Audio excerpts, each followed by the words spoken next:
Video review.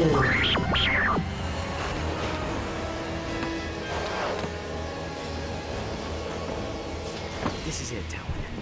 Darkwater has to be here somewhere. Be careful, Ratchet. Murdergra is an unregulated planet.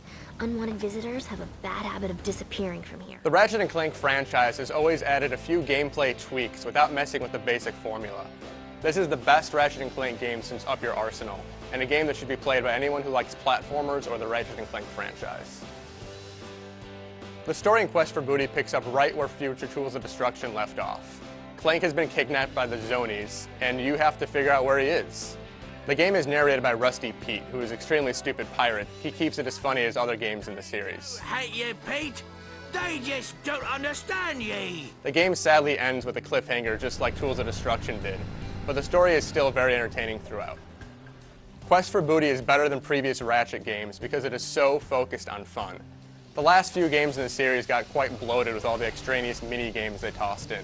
From ball rolling to spaceship fighting, it just got kind of a bore and a drag after a while. This just focuses on what makes Ratchet & Clank, Ratchet & Clank. There's platforming sections, there's puzzle, and there's combat, and that's all you have to worry about. The combat is still top-notch. There's only a couple puzzles in the game, and they're really funny, actually. The platforming is difficult, but not frustrating. This is the essence of Ratchet & Clank, condensed into 4 hours. The problem with having a 4-hour Ratchet & Clank game is you kind of lose a lot of the stuff that made Ratchet & Clank cool. Yeah, Quark was one of the funniest characters in the Ratchet & Clank universe, so not having him at all in this game is a bit of a drag. Clank is also absent since he's the person you're trying to rescue in the game. But the biggest problem for me is the absence of arena missions.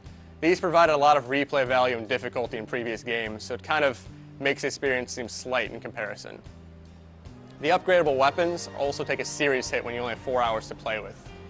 You get each weapon at level 3 and you can bump it up to level 5, but there's not a big difference between the levels. You can find hidden upgrades throughout the levels, but it's one for each weapon and it doesn't add a lot to the game. The graphics in Ratchet & Clank Quest for Booty are ridiculously good. These are some of the best you'll see on the system. It took last year's already beautiful Tools of Destruction and added better textures, way better lighting, and no frame rate hiccups. This is a gorgeous game and the best looking downloadable game I've ever seen. Ratchet & Clank Quest for Booty is a ridiculously awesome game. There is not one boring minute in this 3.5-hour adventure. Anyone who likes great graphics, great music, platforming, Ratchet & Clank needs to get to this game.